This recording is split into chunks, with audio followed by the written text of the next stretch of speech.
안녕하십니까. 저는 화성에 살고 있는 60대 여성입니다. 이제 완연한 봄을 넘어 조금 덥기까지 한 날씨를 여러분께서는 잘들 즐기고 계시는지 궁금합니다. 저는 그 어느 때보다 하루하루를, 달라지는 날씨를, 또 제게 생기는 모든 일을 감사하게 생각하면서 지내고 있는데요. 새삼스럽게 제 평범한 일상을 감사하게 생각하게 된 건 저희 가족에게 있었던 일 때문입니다. 죽었다던 가족이 살아 돌아왔다면 여러분께서는 어떠시겠어요? 제가 그 일을 겪어봤는데요. 제가 다시 살아난 건 아니었지만 마치 제가 새로운 인생을 부여받은 것 같은 느낌을 받게 됩니다.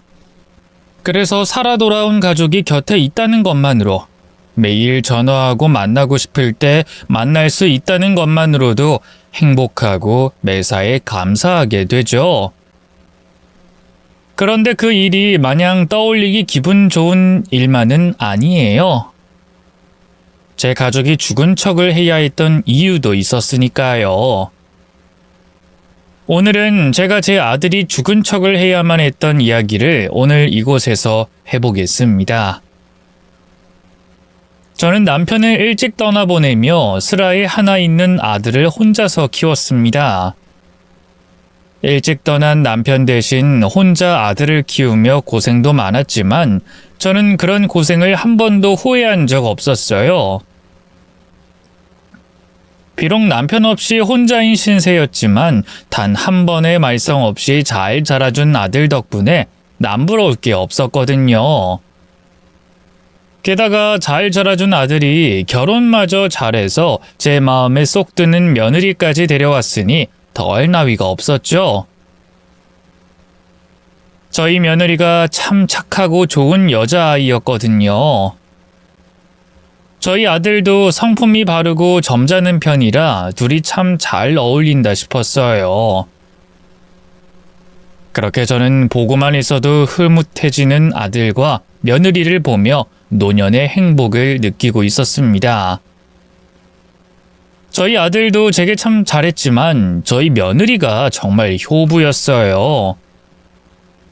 홀 시어머니가 걱정된다며 어찌나 절 챙기고 걱정하는지 가끔은 아들이 아니라 걔가 내 딸같이 느껴질 정도였죠. 물론 저도 그런 예쁜 며느리를 친딸처럼 생각하며 아끼고 있었고요. 그렇게 아들 며느리 덕분에 걱정 하나 없이 행복했던 저였는데 어느 날부터인가 아들과 며느리의 사이가 심상치 않다는 것을 느끼게 됐습니다. 아직 둘 사이에 자식이 없어서 걱정이긴 했지만 워낙 사이가 좋아 다른 걱정 없이 잘 지내는 줄 알았던 아이들이 갑자기 사이가 전과 같지 않아 보이더라고요. 처음에는 둘이 싸우기라도 한 건지 제 앞에서 서먹서먹한 모습을 보이더니 언젠가부터는 두 사람이 같이 찾아오지도 않고 아들도 혼자 집에 찾아와서는 제 앞에서 며느리 얘기를 꺼내지 않는 겁니다. 걱정되는 마음에 싸웠냐고 물어봐도 걱정하지 말라는 말만 하며 제 속을 답답하게 했어요. 그러다 어느 날 결국 애들이 이혼하게 됐다는 말을 전하더라고요. 저희 이혼하기로 했어요. 죄송해요, 어머니. 죄송해요, 어머님. 어머님 뵐 면목이 없습니다. 아니, 그게 무슨 소리야? 이혼이라니? 너희가 이혼을 왜 해?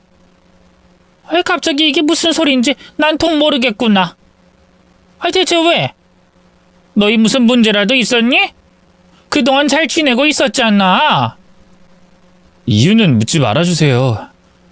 그리고 저희도 오랫동안 고민하고 합의 본 끝에 결정한 일이에요. 어머니께는 죄송하지만 부부간의 일이니 저희 의견을 존중해 주셨으면 좋겠어요.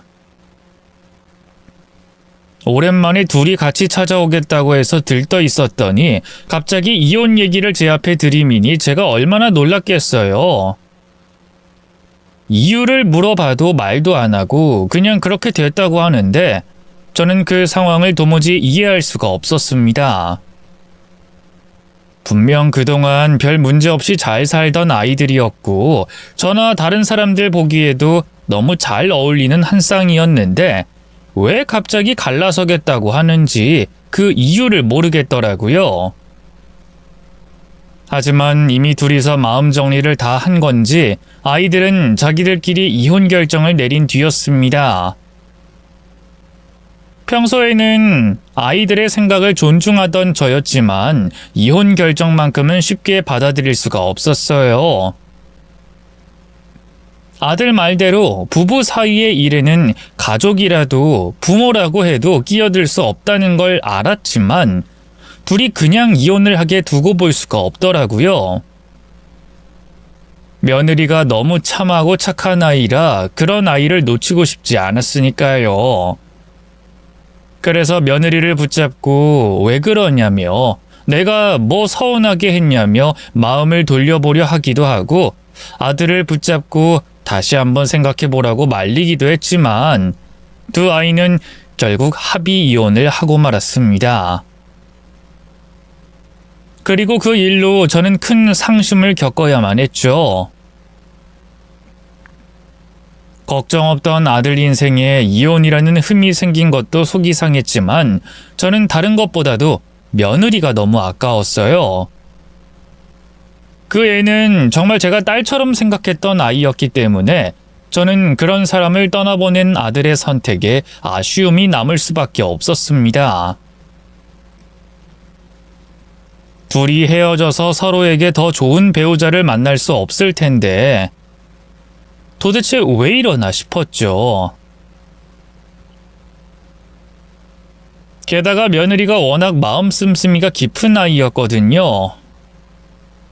오죽 정이 많으면 둘이 헤어진 뒤로도 제 걱정이 된다며 종종 제 건강과 안부를 묻고 제 생각을 한다며 선물을 보내기도 한 아이였어요.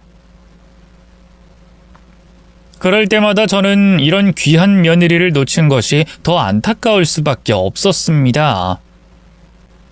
그래서 뒤늦게라도 아들의 마음을 돌려보려 애써봤지만 아들은 마음을 돌릴 생각이 없어 보였어요.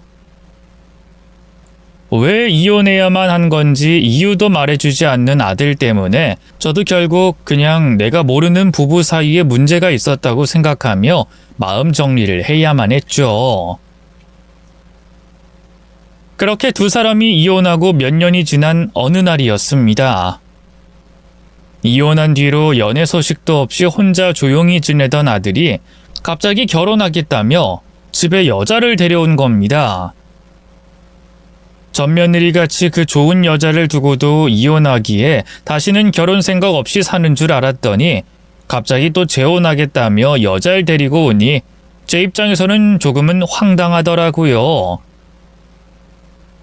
물론 요즘 세상에 재혼이 흠도 아니고 저도 팔이 안으로 굽는지라 하나 있는 자식이 독수공방하며 사는 것보다야 누구라도 만나서 잘 사는 걸 바라긴 했지만 그럼에도 저는 아들의 재혼 소식이 마냥 달갑지만은 않았습니다.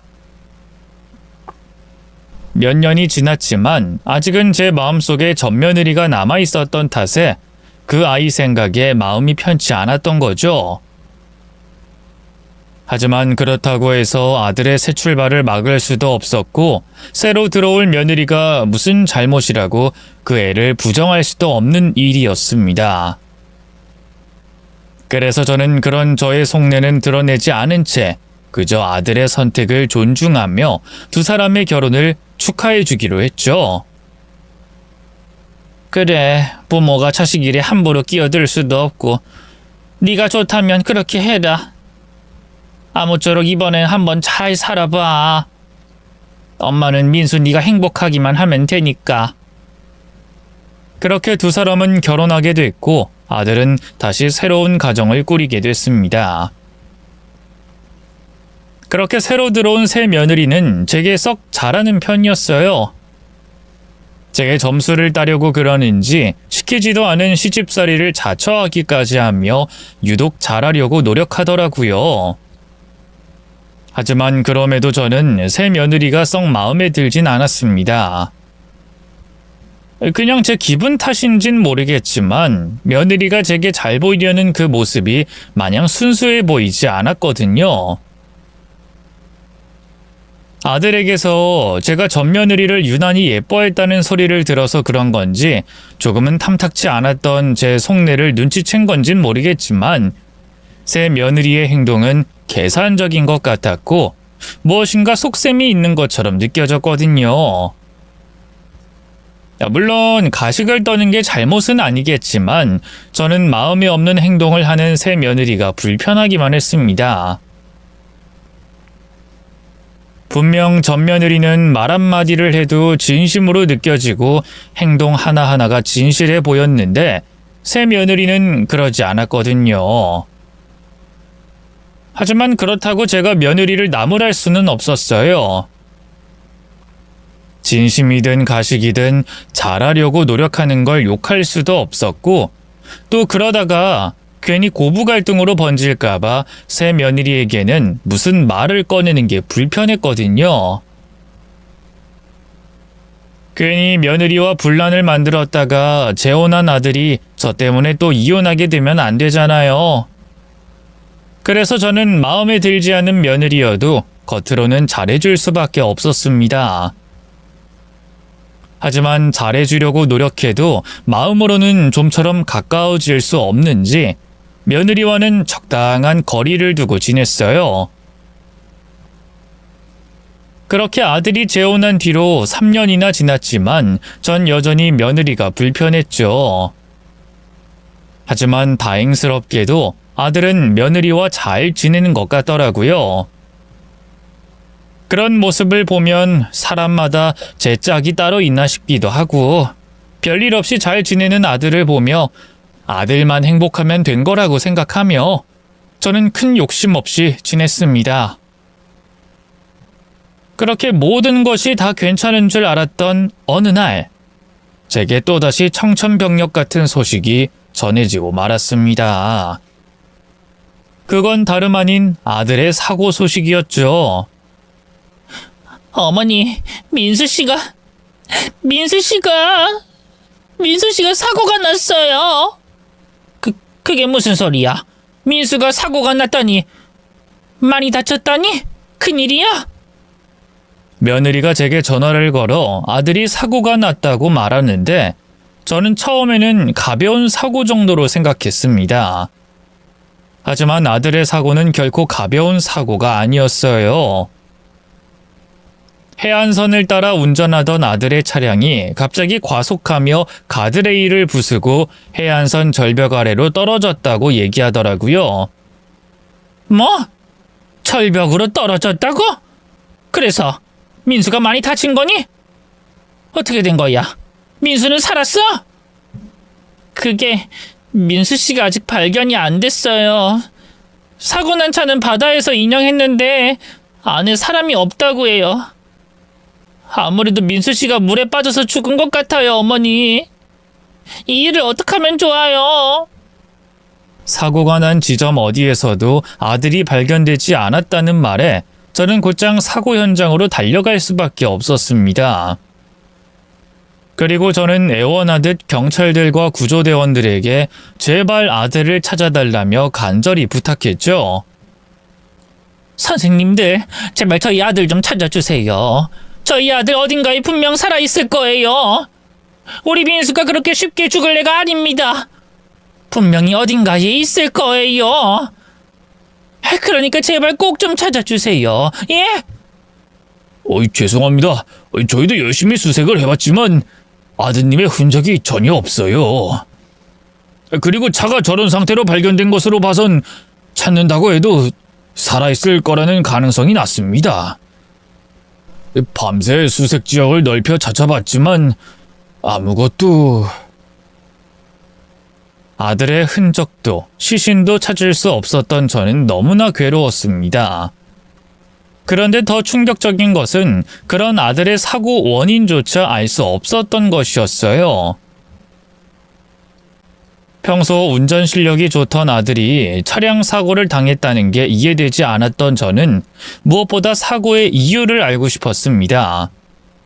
단순한 사고라고 하기에는 핸들을 해안선 쪽으로 꺾어 가드레일을 넘어간 것이 이해되지 않았고, 그렇다고 아들이 일부러 극단적인 선택을 할 리도 없었거든요. 제 아들이 쉽게 그런 생각을 할 성격도 아니었지만 재혼하고 안정적으로 잘 지내던 아들이 그런 선택을 할 이유도 없었습니다. 게다가 극단적 선택이라고 하면 좀 더 높은 곳에서 떨어지는 게 합리적이지 않을까 싶었죠. 그래서 저는 차량 문제로 급발진을 한 것이 아닐까 의심을 했지만 검사 결과 차량에서는 급발진을 의심할 만한 기계적 결함도 보이지 않았어요. 결국 아들의 사고는 전혀 원인을 찾을 수 없었고 저는 걱정하던 아들의 흔적조차 찾지 못했죠. 그리고 얼마 뒤 경찰들은 아들이 사고 후 물에 빠져 익사를 한 것으로 추정을 하며 조사를 결론지었습니다. 하지만 아들의 죽음을 받아들일 수 없었던 저는 그 조사 결과를 인정하지 못했어요. 그때까지도 저는 아들이 살아있을 거라고 믿고 싶었거든요. 그러자 며느리가 절 설득하더군요. 어머니 마음은 저도 잘 알지만 이제는 받아들여야 할 것 같아요.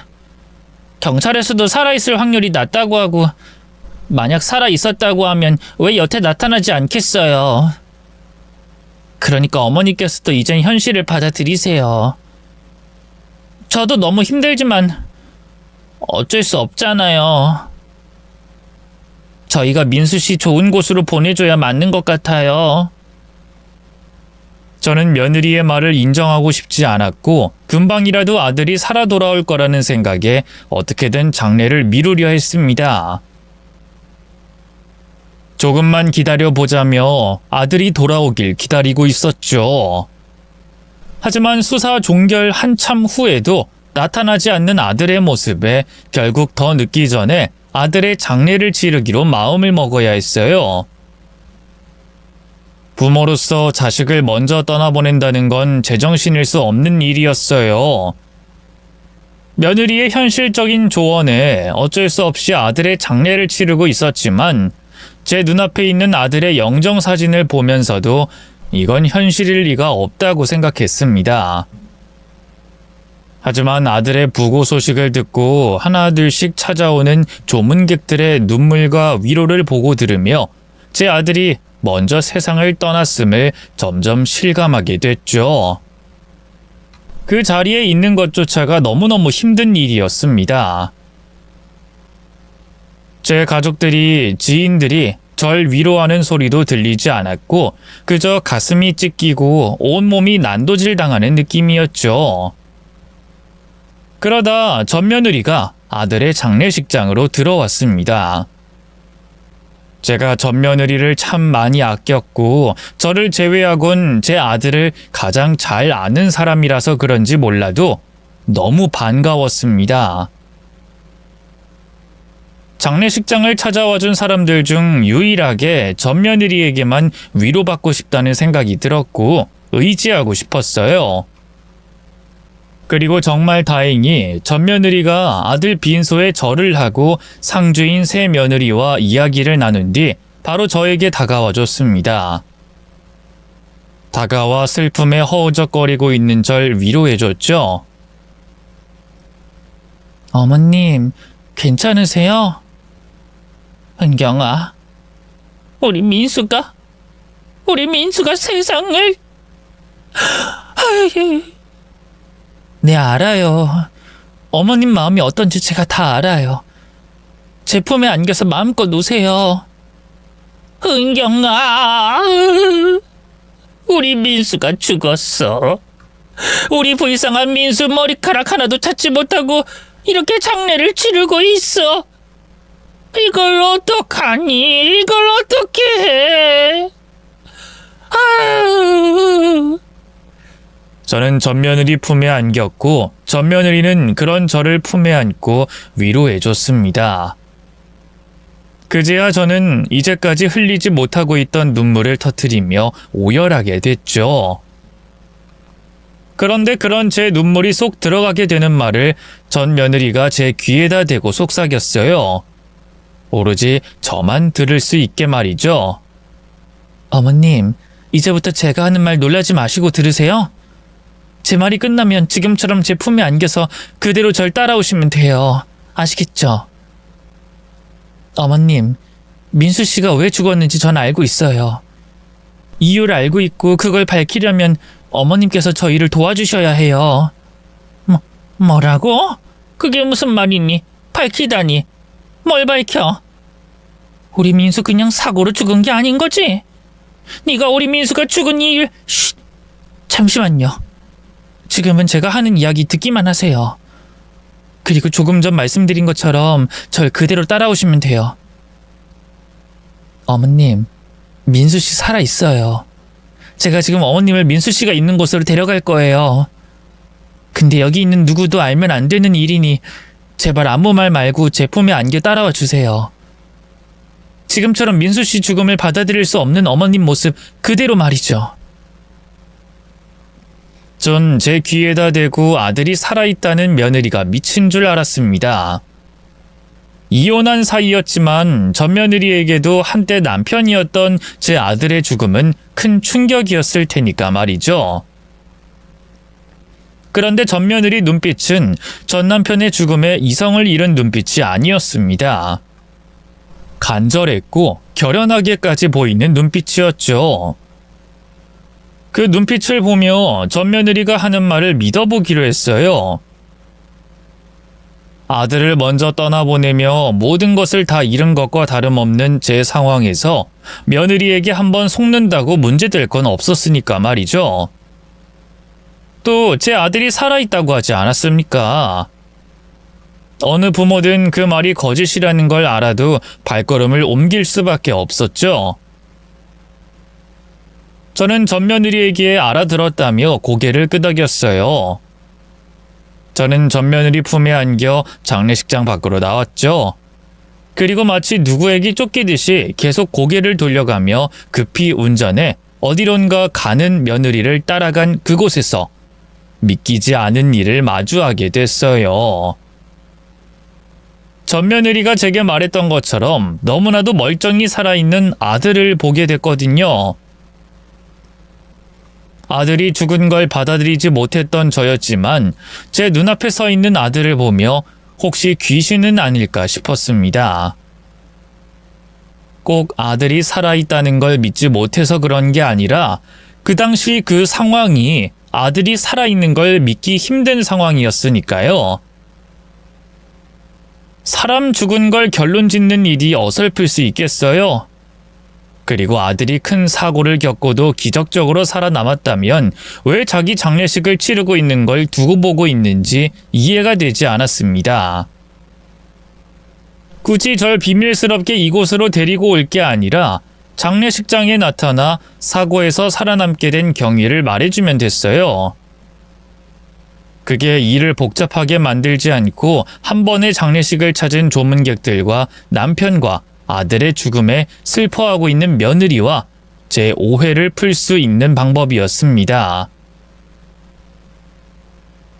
그래서 제 눈앞에 있는 아들을 보면서도 믿을 수가 없었어요. 혹시 전 며느리가 다른 속셈이 있어서 아들과 비슷한 사람을 데리고 온 건 아닐까 싶었죠. 저는 제 앞에 있는 사람이 아들이 맞는지 유심히 살펴보게 됐습니다. 그런데 분명 제 아들이 맞았어요. 제 아들이 살아있는 게 맞았습니다. 저는 다시 만나게 된 아들을 부여안고 눈물을 흘렸어요. 혹시 눈앞에 있는 아들이 다시 사라지면 어쩌나 싶어 꽉 안고 살아 돌아온 아들을 계속해서 확인하려고 몸을 더듬으며 아들과의 재회를 기뻐했죠. 그리고 저는 아들에게 방언을 쏟아내듯 이해되지 않은 것들을 물어봤어요. 민수야, 너 괜찮은 거니? 어디 다친 곳은 없는 거야? 정말 괜찮은 거지? 도대체 어떻게 된 일이야? 무슨 일이 있었길래 집도 찾아오지 않고 엄마한테까지 연락을 안 한 거니? 그리고 왜 엄마만 여기로 비밀스럽게 데리고 온 거니?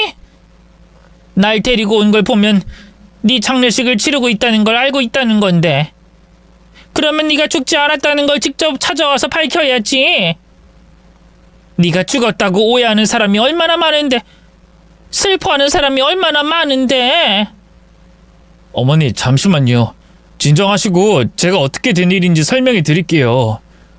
그 전에 제가 지금부터 무슨 이야기를 하든 놀라지 마세요. 마음의 준비 단단히 하시고 절대 놀라시면 안 돼요. 아시겠죠? 놀라지 말라고? 그게 무슨 말이니? 제가 지금부터 말씀드릴 이야기가 적지 않게 충격적일 거예요. 정상적인 사람이라면 상상할 수 없는 일이니까요. 그러니까 마음 단단히 먹고 들으세요. 아들이 겁을 준다고 생각했습니다. 별일 아닌 걸 그래도 제가 충격받을까 싶어 만약의 경우를 대비해 조심하는 거라고 생각했죠. 근데 아니었어요. 그날 제가 듣게 된 이야기는 정말 마음의 준비를 단단히 해야 하는 이야기였습니다. 아들의 사고 소식 이후 누구보다 슬퍼하던 당시 제 며느리가 내 아들을 죽이려고 한다는 말을 듣게 됐거든요. 박승희 그 여자가 처음부터 절 속이고 절 죽이려고 했어요. 뭐? 승희? 승희라면 네 철을 말하는 거니? 지금 네 장례식장을 지키고 있는 승희? 네, 박승희 그 여자요. 애초에 제가 이 사람과 이혼하게 된 것도 그 여자 때문이었어요. 박승희 그 여자가 이 사람 친구인 건 아시죠? 그걸 이용해서 그 여자가 저희 두 사람 사이에서 이간질하며 갈등을 부추겼거든요. 근데 그때는 이간질이라고 생각할 수 없었어요. 직접적으로 저희 두 사람에게 오해할 만한 이야기를 했던 게 아니라 그 여자가 오해할 상황을 만들어 놓고 우연을 가장해 저희를 그 상황 속으로 끌어들였으니까요. 그 여자가 만든 상황들을 지금 이 자리에서 전부 다 어머니께 설명해 드릴 순 없지만 대충 얘기해 보자면 이런 거죠. 과거 이 사람을 좋아했던 동창이나 돈을 주면 뭐든 하는 심부름 대행을 이용해서 이 사람 주변을 맴돌게 하거나 접근하게 만드는 거예요. 그리고 그 남자들이 접근할 때 절 불러내는 거죠. 박성희가 직접 불러내든가 아니면 다른 사람을 통해서 말이죠. 그런 일을 여러 번 만들며 제 머릿속에 의심을 심어놓고 이 사람과의 갈등을 은근히 부추기는 거예요. 딱 한두 마디씩 거들면서 그 한마디가 계속 제 머릿속을 헤집어 놓게. 그리고는 제가 이 사람을 의심해 다툼이 생겼을 때 이 사람과 저 사이를 오가면서 저희 속내를 알아내고 또다시 오해할 상황을 만들었어요. 이번에 이 사람이 절 오해하게 말이죠. 제가 반발심에 딴 여자를 만나는 것처럼 또 상황을 조작한 거예요.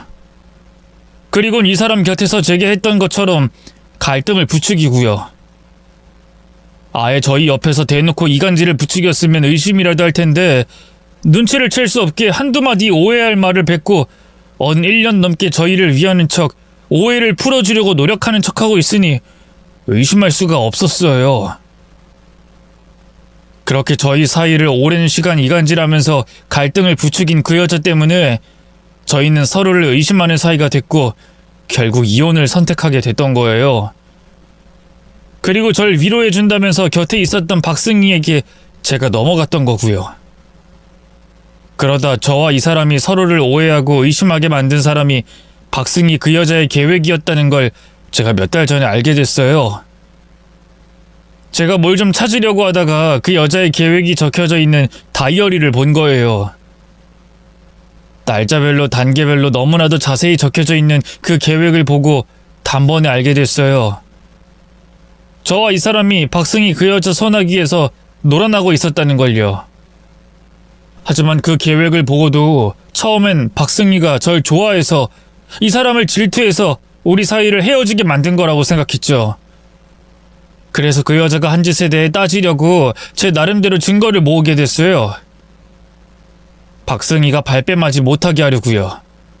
그러다 단순히 우리 두 사람을 떼어놓으려는 게 아닐 수도 있다는 걸 알게 된 거죠. 박승희가 저와 한 결혼이 처음이 아니라는 걸 알게 됐거든요. 저도 그렇고 박승희 지인들도 그렇고 가족들까지 박승희가 결혼한 적이 있었다는 걸 아무도 몰랐어요. 근데 박승희가 전에 살고 있던 오피스텔의 경비원분이 말씀해 주시더라고요. 그 여자가 결혼해서 살림을 차렸고 3년 정도 같이 살다가 남편이 죽었다면서 말이죠. 그리고 박승희 전 남편이 죽고 나서 난리가 났었다고 했어요. 전 남편의 갑작스러운 죽음과 박승희가 연관되어 있을 거라면서 전 남편의 가족 측이 경찰에 신고하고 박승희를 찾아가 소동을 벌였다고 했죠. 경비원분은 박승희가 시댁 가족들에게 말도 안 되는 의심으로 시달림을 받았다고 안타까워했지만 저는 전 남편의 가족들이 의심한 이유가 있을 거라고 생각했어요. 박승희가 저희 두 사람을 떼어놓기 위해 세운 계획을 보면 너무 자세하고 작은 것까지 신경 써서 소름이 돋았거든요. 그런 여자라면 분명 무슨 일을 저질렀을 수도 있겠다고, 또 가족들이 괜한 의심하는 건 아니라고 생각했죠. 그래서 직접 박승희 전 남편의 가족들을 찾아갔어요. 그리고 엄청난 이야기를 듣게 됐어요. 박승희 전 남편이 죽은 사건에서 모든 정황과 심증은 박승희가 범인이라고 가리키는데 증거가 없어서 죄를 물을 수 없다고 했죠. 그러면서 제가 박승희를 의심하는 이유를 직접 보여줬고요. 우선 전 남편의 사인은 폐섬유화로 인한 사망이었는데 그것부터 이해가 안 된다고 했어요. 전 남편이 인테리어 철거 업체를 하고 있었지만 박승희와 결혼하기 전까지 폐질환이 없었다는 것과 전 남편과 같이 일하는 동료 중 누구도 폐섬유화가 진행되지 않았다는 거죠. 거기다 박승희가 전 남편의 죽음으로 거액의 보험금을 수령했는데 보험금 납입 금액을 보면 누구든 부담스러울 정도의 납입 금액이라고 했어요. 두 사람의 수입으로 보면 보험료가 너무 과하다고 생각될 정도로 말이죠. 그래서 경찰도 보험금을 노린 계획살인이라고 생각해 수사를 했는데 증거가 없었다고 해요. 또 철거 용역인들 중 성면으로 인한 폐섬유화 사례가 있다는 걸 박승희 쪽에서 주장했고 그게 법원에서 유리하게 인정될 확률이 높아서 결국 재판까지도 가지 못했다고 해요. 그 얘기까지 듣고 나니까 의심이 아닌 확신이 들었어요. 그리고 아차 싶은 일이 떠올랐죠. 결혼하고 얼마 지나지 않아서 박승희 그 여자가 제게 보험 관련으로 부탁한 게 있었거든요. 아는 친척 중 한 분이 보험 일을 하는데 실적이 너무 없다면서 보험료는 친척분과 자기가 부담할 테니 보험을 몇 개 들어달라고 부탁하더라고요. 보험이 나쁜 것도 아니고 보험료도 친척분께서 일부 부담한다고 하니까 별 의심 없이 가입했죠. 근데 그 의심 없이 가입했던 보험들이 전 남편 일과 오버랩돼서 보이는 거예요. 그 여자가 제게 접근한 이유가 결국 돈 때문이구나. 전 남편에게 했던 것처럼 내 목숨을 노리고 접근한 걸 알게 된 거죠. 그때부터 정말 조심하면서 박승희가 제게 무슨 짓을 꾸미고 있는지 알아보게 됐어요. 정말 그때 얼마나 두렵고 무서웠는지 몰라요. 한 집에 사는 여자가 절 죽이려고 한다는 걸 아는데 무슨 짓을 꾸미는지 알아내기 위해 아무렇지 않은 척 있어야 한다는 게 말이죠. 그런데 친구한테 말할 수 있는 일도 아니고 어머니께는 더더욱 말할 수가 없었어요. 잘못 털어놨다가 절 걱정하는 건 물론이고 일이 커져 제가 자기를 의심하고 있다는 걸 박승희가 알게 되면 다 끝이었으니까요. 그래서 제 상황을 솔직하게 말할 수 있고 그러면서 절 도와주고 이해해주는 사람이 필요하다고 생각했어요. 그게 바로 이 사람이었고요. 우리가 왜 다투게 됐고 그게 모두 박승희가 만들어낸 오해와 의심의 씨앗이었다면 절 도와줄 거라고 생각했어요. 그래서 박승희 계획이 적혀져 있던 다이어리를 가지고 이 사람을 찾아갔고 제 모든 이야기를 듣게 된 이 사람이 절 돕기로 한 거죠. 그래서 이 사람이 박승희를 밖으로 불러내면 그 사이를 틈타 집안 전부를 샅샅이 뒤졌고 제가 집에 있겠다고 안심시켰을 때는 이 사람이 박승희 뒤를 쫓아다니면서 무슨 짓을 꾸미고 있는지 확인했어요. 근데 그 여자 얼마나 철두철미한지 흔적 하나 남기지 않더라고요. 그렇게 시간이 지나면 지날수록 제가 버틸 수가 없었어요. 음식과 음료에 뭘 넣었는지 또 제가 잠들면 무슨 짓을 할지 모른다는 걱정과 불안에 미쳐버릴 것 같더라고요. 혹시 몰라 그 여자가 건네주는 음식과 음료를 몰래 토해내는 것도 더는 못할 짓이었고 매일 불안에 떨며 잠 못 드는 것도 더는 한계라고 판단됐죠. 그래서 이렇게 불안에 떨 바엔 이 사람이 원하는 대로 해주자 싶었어요.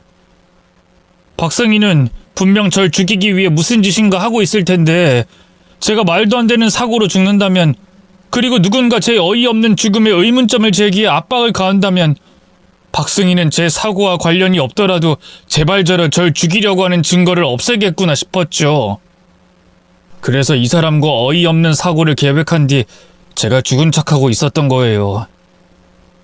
다른 사람은 몰라도 어머니께 먼저 말씀드렸어야 했는데 그러지 못한 점은 정말 죄송해요. 근데 어쩔 수가 없었어요. 이렇게 어머니까지 속이지 않으면 철두철미한 그 여자가 절대 방심하지 않을 것 같아서요. 죄송합니다, 어머니. 어떤 분들은 아무리 그래도 자식이 어떻게 부모까지 속일 수 있냐, 그것도 죽은 척을 할 수 있냐고 화를 냈을 거예요. 근데 저는 이해가 됐습니다. 아들이 죽은 척하지 않으면 정말 죽을 수도 있었다는데 저 하나 속이는 게 대수겠어요? 당연하다고 생각했고 그 비틀어 죽이려니 제 아들을 죽이려는데 사용한 증거를 잡았는지 궁금했죠. 괜찮다. 엄마 네가 무사하다면 됐어. 그래서 증거는 잡았니? 그년이 너한테 무슨 짓을 하려고 했던 거니? 아직 못 찾았어요. 저희 생각으로는 제 장례 치르기 전에 증거를 없앨 줄 알았는데 그런 움직임이 없네요. 그래서 이제부터 어머니께서 저희를 도와주셔야 해요. 어머니께서 그 여자를 압박해 주세요. 아무리 생각해도 제 죽음이 이상하다면서 단순한 사고는 아닐 거라고, 경찰한테 다시 수사를 부탁할 거라고 압박하세요. 그럼 그 여자가 괜히 의심받을 상황 만들지 않기 위해 절 죽이는 데 쓰이던 물건들 없애려고 할 거예요. 그때 저나 이 사람이 그 증거품을 가로채면 되고요. 그래, 그렇게 하마. 그럼 장례식 중단하고 경찰한테 수사 부탁할 거라고 난리치면 된다는 거지? 네. 근데 오늘 당장 증거를 없애게 만들어야 해요. 그러니까 장례식장으로 돌아가시고 박승희가 어디 갔다 오셨냐고 묻거든 경찰서나 형사에게 전화했다고 하세요. 도저히 제 죽음을 못 받아들이겠다고 내일 당장이라도 수사하게 만들어야겠다면서 말이죠. 그리고 박승희 보고는 집으로 돌아가라고 하세요. 내일부터 제 죽음의 진실을 알아내기 위해 긴 싸움이 시작될 테니 들어가서 쉬라고 말이죠. 근데 박승희는 어떻게든 수사를 진행 못하게 어머니를 설득할 겁니다. 그땐 도저히 대화가 통하지 않는 사람처럼 보이세요. 아들을 잃어 물불 가릴 게 없는 부모의 모습처럼 말이죠. 그럼 어머니 말씀에 마지못해 집으로 돌아가는 척 할 거고 증거를 오늘 당장이나 내일이 되기 전까지 없애려고 할 거예요. 그때 저희가 박승희 뒤를 밟다가 그 증거를 확보할게요. 어머니, 이런 일에 어머니를 끌어들여서 너무 죄송한데 어머니 도움이 꼭 필요합니다. 그러니 방금 제가 드린 부탁 꼭 좀 들어주세요. 그보다 더한 일도 할 수 있었습니다. 제 아들을 죽이려고 한 년이라고 하는데 왜 더한 것도 못하겠어요? 아들이 원한다면 제 저승길 상대로도 데려갈 수 있었죠. 하지만 아들이 원하는 건 며느리를 법적으로 처벌하는 거라고 생각했습니다. 그 가라 마셔도 시원치 않은 년이 이 돈 때문에 사람까지 죽이는 년이라는 걸 이 세상에 알리려고 하는 거였죠. 그걸 알았기에 어떤 복수도 그녀에게 할 수 있었던 저였지만 아들이 부탁한 것만 하기로 했어요. 저는 아들과 전며느리에게 제가 해야 할 일에 대해서 조금 더 자세히 설명을 들은 뒤 장례식장으로 돌아갔습니다. 근데 장례식장은 한바탕 난리가 난 상황이었어요. 갑자기 제가 사라져 연락도 되지 않은 상황이었으니 장례식장을 찾아온 저희 가족들이 또 제 지인들이 혹시 제가 아들을 잃은 충격에 삶의 의지를 꺾은 건 아닐까 싶어서 절 찾는다고 난리가 난 거죠. 아들의 장례식장에서 제가 모든 주목을 받는 황당한 상황이었습니다만 당시에는 더 좋은 상황이라고 생각했어요. 며느리를 심리적으로 압박하는데 더 유리하게 이용할 수 있겠다고 생각했죠. 저는 아들의 죽음을 받아들일 수 없는 엄마의 감정을 잡고는 억울함을 토로했습니다. 그래, 나 죽으려고 했어. 나한테 민수가 어떤 아들인데? 민수가 어떤 아들인데? 그 아이를 먼저 보내고 내가 살 수 있겠어. 그래서 나도 콱 죽으려고 했어. 그래야 내가 민수한테 잘못이라도 빌 수 있을 것 같아서. 근데 도저히 못 죽겠더라. 우리 민수가 어떻게 죽게 된 건지 모르는데, 왜 그런 일이 우리 민수한테 벌어졌는지 모르는데 도저히 못 죽겠더라고. 여기 있는 사람들도 다 알잖아. 우리 민수 극단적 선택 뭐 그런 말도 안 되는 짓 할 아이 아니라는 거. 승희야, 네가 말해봐. 우리 민수가 금전적인 문제가 있었니? 아니면 무슨 잘못이라도 했니? 뭐 하나 문제 있었어? 없었잖아. 근데 왜 그런 선택을 하겠냐고? 그래서 내가 생각하기엔 분명 무슨 외부의 문제 때문에 사고로 이어진 것 같아. 하다못해 소화제를 먹었는데 거기에 수면제 성분이 있어서 사고가 났을 수도 있잖아. 그럼 경찰한테 부탁해서 우리 민수 집에 수면제 성분은 없는지 다 뒤져보게 해야지. 내가 민수 엄마인데 경찰이든 사설탐정이든 우리 아들 죽게 된 원인에 대해서 수사할 수 있는 사람 붙잡고 어떻게든 원인 밝혀내야지. 밝히려고 10년이든 100년이든 붙잡고 있어야지. 그래서 나 안 죽고 다시 돌아왔어. 그러니까 걱정들 하지 마. 나 허튼 짓 안 해. 아니, 우리 아들 억울한 죽음 밝힐 때까지 못해. 내가 이 장례도 당장 멈출 거야. 멈추고 내일부터 당장 우리 아들 조사하는데 돕기로 했어. 내가 형사한테 전화해서 내일 만나자고 했다고. 제 입에서 아들 사고의 원인을 찾겠다는 말과 형사와 통화했다는 말이 나오니 며느리가 움찔하는 모습을 보였습니다. 하지만 제 가족들과 지인들이 있어서 그런진 몰라도 멀리서 듣고만 있었어요. 그래도 이쯤이면 어느 정도 며느리를 심리적으로 압박했다고 생각해 그 정도에서 끊었죠. 그리고 절 걱정하는 가족과 지인들을 안심시킨 뒤 돌려보냈습니다. 보낸 뒤에는 며느리를 붙잡고 아들과 약속한 계획을 실행했죠. 어머니, 정말 괜찮으세요? 많이 불안정해 보이세요. 감정이 너무 격해져서 흥분하신 것 같아요. 사람들 앞에서 얘기하느라 좀 흥분하긴 했는데 나 괜찮다. 그 어느 때보다 차분하려고 노력하고 있어. 그러니 너무 걱정 마라. 네. 근데 정말 형사분과 통화하셨어요? 경찰 측에서 먼저 사건 종결시킨다고 했는데 다시 조사를 할까요? 어떤 정황 증거도 없는데. 내가 울면서 부탁했어. 무릎 꿇고 빌 테니 제발 한 번만 더 우리 아들 사고에 대해서 조사해 달라고. 그러니 너도 내일부터 마음의 준비 단단히 해놔라. 사고 전에 우리 민수가 만난 사람은 누가 있는지, 뭘 먹었는지, 차 관련으로 얘기한 건 없는지 잘 기억해놔. 뭐든 전부 다 기억해서 경찰이 수사할 수 있게 도움을 주자꾸나. 어머니 심정 어떤 심정인지 충분히 알아요.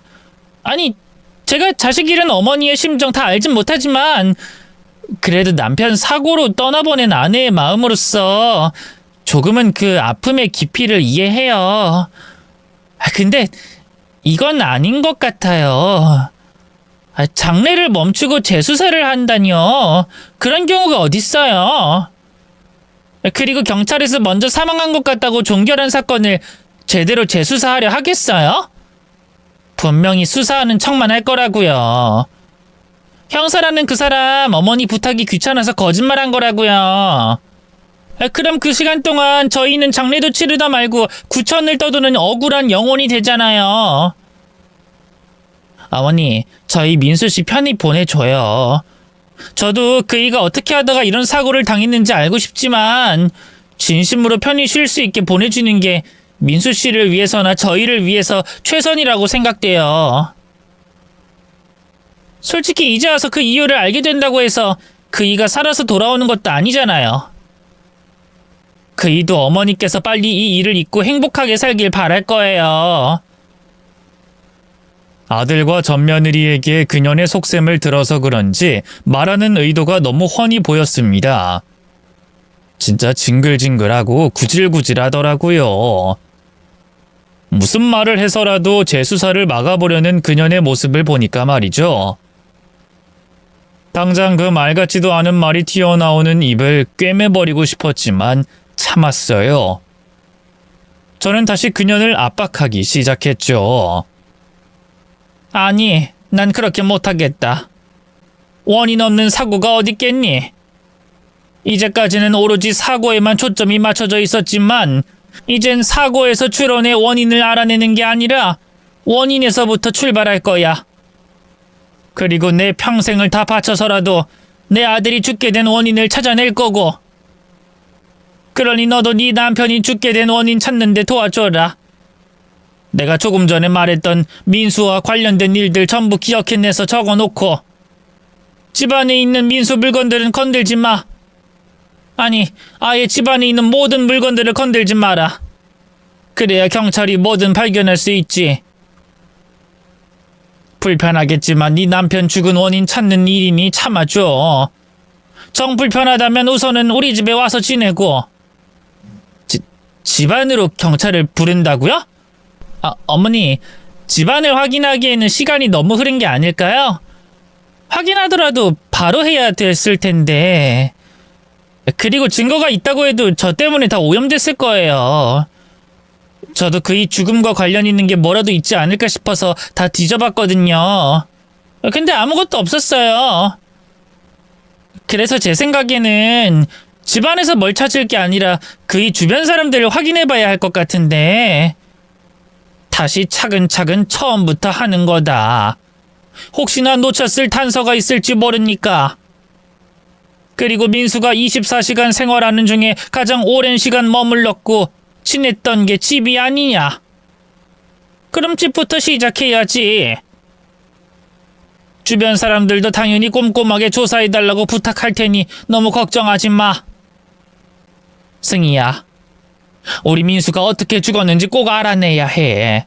아니, 내가 반드시 알아낼 거다. 그러니 나만 믿어. 그리고 그 전에 지쳐서는 안 되니 오늘은 이만 집에 가서 쉬어라. 앞으로 우리는 진실을 알기 위한 긴 싸움을 벌이게 될 테니까. 장례 관련해서는 내가 마무리 지으마. 집으로 들어가라고요? 아니요, 제가 상주인데 제가 마무리하는 게 맞죠. 내일 바로 경찰 찾아오고 증거 찾는다고 이리저리 쑤시면 정신없을 거다. 그러니 오늘 잠깐이라도 들어가서 쉬어. 민수도 이렇게 된 마당에 너까지 잘못되면 내가 믿고 기댈 사람이 없으니까. 그래도 정말 어머니 혼자서 괜찮으시겠어요? 난 괜찮어. 오히려 내 아들 죽게 된 원인 찾겠다고 몸이 뜨거울 지경이니까 내 걱정 말고 들어가 쉬어. 네, 알겠어요. 어머니 말씀처럼 긴 싸움이 될 텐데 시작할 때부터 지쳐있을 순 없죠. 푹 쉬고 내일부터 최대한 어머니 도와서 그의 죽음의 원인 찾을 수 있게 노력할게요. 재수사한다는 말뿐만 아니라 내일 당장 경찰이 들이닥칠 수 있다는 말에도 그녀는 제 앞에서 착한 며느리인 척하며 장례를 마무리하겠다고 했습니다. 하지만 결국 집안에 있는 증거를 인멸하기 위해 집으로 돌아갔죠. 이제 제가 할 수 있는 일은 더 이상 없었습니다. 제 아들을 죽이려 했던 년이 제발 집으로 돌아가자마자 증거를 인멸하길, 또 그 증거를 인멸하는 상황을 아들과 은경이가 잡을 수 있길 간절하게 바라는 수밖에 없었죠. 저는 아무도 없는 장례식장에 혼자 앉아 기도했습니다. 그리고 애타는 마음으로 아들과 은영이의 연락을 기다렸죠. 그렇게 한참을 떨리는 마음으로 기다리다 드디어 제 휴대폰이 울렸습니다. 저는 떨리는 양손으로 걸려오는 전화를 받았죠. 그리고 소리를 질렀어요. 제가 그토록 기도하는 일이 성공했거든요. 아들과 전 며느리가 증거를 인멸하려던 며느리를 붙잡았고 그 증거 역시 확보한 겁니다. 저는 다급히 아들과 은경이 그리고 제 아들을 죽이려고 했던 년이 있는 곳으로 달려갔습니다. 그리고 그곳에서 무릎을 꿇고 있는 그년을 보게 됐죠. 이제 더는 제 분노를 참지 않아도 된다는 생각에 저는 소리를 꽥 지르며 그년의 머리카락을 잡아챘어요. 그리곤 그동안의 가증스러운 행동에 대해서 화를 냈죠. 야, 이 때려 죽이려나? 감히 네가 우리 아들을 죽이려고 해? 그러면서 내 앞에서 그 가증스러운 행동을 해? 야, 너 도대체 뭐 하는 년이야? 너 어떻게 사람을 죽일 생각을 해? 너 같은 년은 반쯤 죽은 채로 감옥에 들어가야 해. 어차피 반성도 안 할 년 된통 당해봐야 한다고. 야! 저는 한때 제 며느리였던 년의 얼굴을 잡고 쥐어뜯었습니다. 그리고 손톱으로 핥히고 손바닥으로 때리면서 제 아들을 위협한 행동을 되갚아주려고 했죠. 그러다 아들과 전 며느리가 절 말렸어요. 그리고 그년이 제 아들을 어떻게 죽이려고 했는지 증거를 보여주며 설명해줬죠. 어머니 그만하세요. 곧 경찰이 올 거예요. 그래도 전현이 너를 해치려고. 그래, 뭐 네가 원하는 건 전현을 재판에 세우는 거였으니까. 근데 전현이 도대체 널 어떻게 죽이려고 한 거야? 증거가 뭐니? 여기 있는 게 죄다 저 여자가 절 죽이려고 했다는 증거예요. 이건 농약이고요. 이건 농약을 다른 음료 또는 음식에 넣어서 서서히 죽이는 비율이 적혀있는 다이어리예요. 여기 이 다이어리 안에 언제 어떤 음식에 얼마의 비율로 농약을 넣었는지 나와 있어요. 또 제 상태에 대해서 매일 분석하고 적은 내용이 있었고요. 이제 경찰이 와서 제 몸에 이 농약 성분이 검출되는지 안 되는지 확인만 하면 돼요. 그녀는 제 아들을 농약으로 서서히 죽이려고 했던 거였어요. 그리고 전 남편을 죽였던 방법 역시 제 아들에게 했던 것과 똑같은 농약 중독이었죠. 목적은 모두가 이미 아시다시피 생명보험금 때문이었고요. 물론 그녀는 자기가 저지른 짓에 대해서 인정하지 않았습니다. 모두가 오해라고 했죠. 여보, 어머니, 지금 오해하는 거예요. 농약이랑 그 안에 있는 내용이랑 전혀 상관없는 거라니까요. 다이어리에 있는 내용은 이 건강 챙긴다고 넣은 건강식품의 비율이에요. 그리고 농약은 집안 마당에 있는 잡초 제거하려고 산 거고요. 진짜예요. 박승희, 당신 이제 다 끝났어. 경찰이 내 혈액 검사에서 농약 성분이 검출되면 다 끝나는 거라고. 그리고 이 농약 이제 구하려고 해도 구할 수 없는 농약이야. 이미 몇 년 전에 유독성 때문에 팔지 않는 제품이라고. 그리고 당신이 농약을 어떻게 구해?